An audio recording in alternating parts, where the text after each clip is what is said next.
So guys આયા હતા અમે કેમ્પિંગ કરવા અને લોચા ખતરનાક પડી ગયા છે.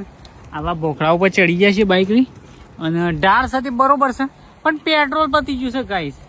તો હાલ તો એકદમ મંદુ. હાલ તો વધો નહીં, આપણે જઈએ છીએ રાગર પાપા પગલી નેચર.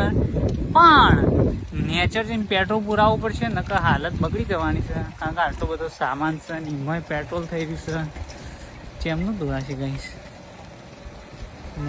આજે કાઠું કોમ છે અને એમાં રાજસ્થાનમાં તો આપણો કોણ ઓળખાતો તે હમો ભાઈબંધને બોલે ભાઈ લઈને આવજે પેટ્રોલ 50 હોવાનું ફોન કરીને ઓર્ડર કરીએ. ભાઈ આપણે એવું કોઈ ભાઈબંધ નહીં તો લઈને આવી જાય. જોઈએ ગાઈસ અને જેટલાને આવું થયેલું છે શોક જ્યાં પેટ્રોલ પતી ગયું હોય કોમેન્ટ કરજો ગાઈસ. એકદમ બિંદુ હો બહુ કાઠું ગાઈસ, બહુ કાઠું.